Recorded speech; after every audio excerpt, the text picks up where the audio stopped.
give up meat? Well, I used to say exactly that. I used to not be able to understand how anybody could ever make the decision to become a vegetarian. But I've recently changed my mind. If you're a vegetarian, you probably agree that people often ask why. When people ask me this, I never really know how to answer because there's just so many thoughts in my mind that I don't know how to express in words. But then I think that if I were to ask a meat eater why they eat pork, chickens, cows, etc., they also wouldn't know what to say.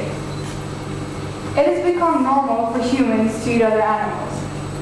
We eat meat because that's what most people eat. It's what you see on the menus of almost every restaurant and in all supermarkets. Maybe some of you haven't even given much thought to what it would be like to stop eating beef or even chicken. I used to consume meat every single day. I used to eat meat because that's what was on the dinner table at home or what was sold at the school canteen. My grandparents were eating it. My parents were eating it. My brothers were eating it, and so were my friends. Because everyone around me was eating meat, and I didn't really know any vegetarians, I never even questioned the food that I was putting into my body. Well, somehow I knew that the beef that was on the plate in front of me had once been a cow, that it once had a beating heart like I did. It had a life. It had a family. It had an entire existence. But everyone else was eating it. So why shouldn't I?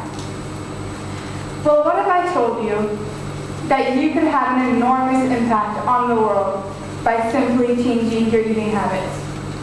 You don't need a ton of money for this. In fact, you'd probably be saving money. But if you're one of those people that really want to do something positive, the world would drastically change if just one single person in this room changes their eating habits tonight. A lot of the time we just eat, but we never really stop to think about what we are actually eating. Where does it come from? How was it made? Who suffered for it? And whose life was taken for it? People are drawn to vegetarianism or veganism for all sorts of different reasons. Some want to lead healthier lives and live longer. Others want to reduce pollution and care about the environment. And then there are the ones that care about animals and respect their rights. So the three major aspects of vegetarianism are health, environment, and ethics. Now let me talk about health. People today are consuming more and more saturated fats and processed foods. What would actually make you and your bodies much happier is plant-based food and complex carbohydrates. Becoming vegetarian won't just make you feel healthier and less tired, it will actually allow you to live a longer life. Did you know that around 70% of all diseases are related to diet? Living a meat-free life is helpful in preventing, treating, and even in some cases reversing heart disease and reducing your risk of cancer. Right now, you could choose to actually add up to 10 to 15 more years to your life simply by changing your eating habits. If you don't believe me, maybe you'll believe Michael Rosen, who's written several books and is the chief wellness officer at the Cleveland Clinic. Michael Rosen says that people who consume four-legged saturated fat have a shorter lifespan and more disability at the end of their lives. Animal products clog your arteries, slow down your immune system, and zap your energy. So I want you to ask yourself this. Do you really want to increase your chances of getting life-threatening diseases? Do you really want to clog your own arteries and slow down your immune system? Because that's what you're choosing to do to your own body every time you eat meat. This could easily be prevented. Now, meat isn't just bad for us because we're eating other animals, but because all the meat that we eat comes from factory farmed animals. Because of this, meat eaters are exposed to livestock drugs. There are over 20,000 different drugs that are given to livestock animals. These include antibiotics, growth hormones, steroids, etc. 80% of all antibiotics are actually given to livestock animals. Every time that you choose to eat an animal, you are actually consuming these same drugs. So every time you eat meat, you're eating these growth hormones. You're eating these antibiotics. You could be eating 20,000 different drugs that you don't actually know about. Now, eating meat isn't just bad for your own body, but it's also bad for the environment. Rainforests are cut down to make room to raise cattle for slaughter. Every second, roughly 5,000 square meters of rainforest are destroyed to make room to eventually produce 250 hamburgers. Something that really shocked me was that factory farming pollutes more than all other industrial sources combined. Livestock causes more pollution than the world's transport system. Factory farming requires a ton of water as well. It takes around 95 liters of water to produce 500 grams of wheat. But it takes 9,085 liters of water for just the same amount of meat. This chart shows the agriculture-based water consumption per person.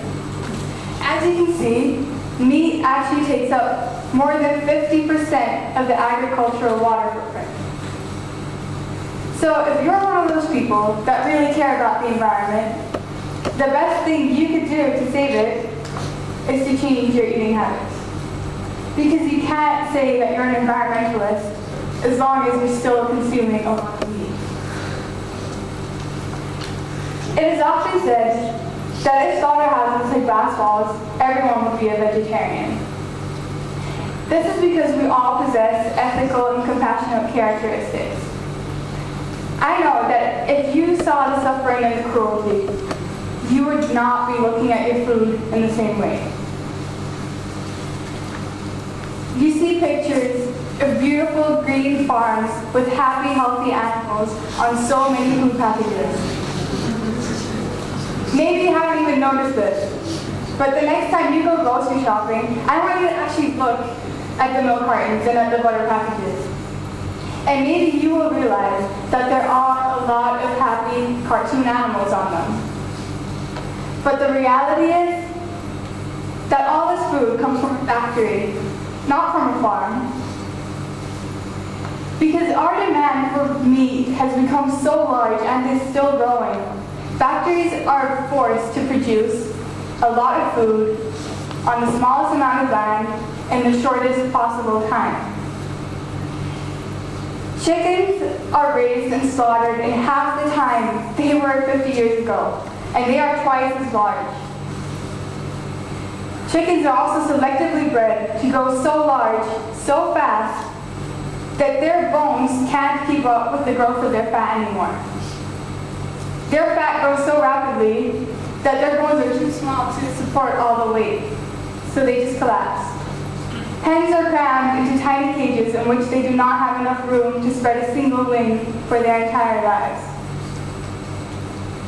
This is no longer farming. It's mass production. Actually, the other day at school, we were talking about animals. And so I asked one of my friends why she continues to eat meat if she's against animal cruelty. And then I don't remember exactly what she said, but it was something along the lines of, well, we raise them and we take care of them before we kill them.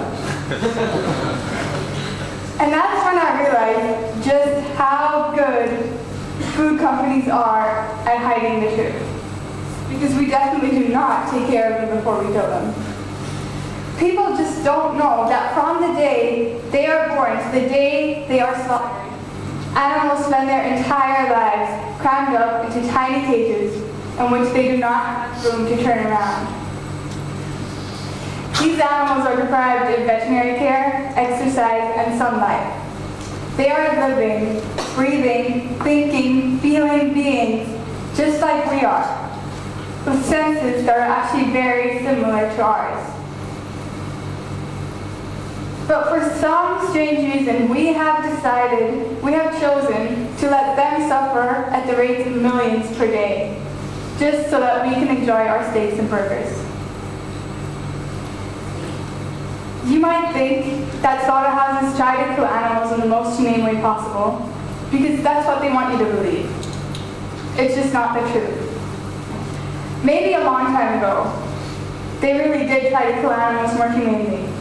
But now with the demand for meat being so high, there just isn't enough time. It would take way too long to kill an animal ethically. So, just in case you forgot, or you stopped paying attention, eating meat is bad for your health. Sorry. It is bad for the environment, and it directly supports animal cruelty. Therefore, I don't see a reason as to why we continue to eat so much meat. As just one single person, if you decide to become a vegetarian, you can actually save up to 150,000 gallons of water per year. Now, if just one person can save 150,000 gallons of water per year, imagine what would happen if every one of you, if everyone in this room decided to change their eating habits or reduce their meat consumption. Food companies only produce so much meat because that's what we want. That's what the consumers want. Therefore, if we actually start to demand other food, we can change the sort of food that's being sold in supermarkets. At the same time, we would be improving people's health. We would be keeping the forest greener, and we would be saving millions of animals from cruelty every single day. But of course, I understand that you don't want to change your eating habits, and I respect your decision to eat meat, because I used to do the same. But just remember that every time you order food at a restaurant, or you go grocery shopping at a supermarket, or wherever you get your meat from, or other groceries from, you have the power to choose to make a difference. Thank you.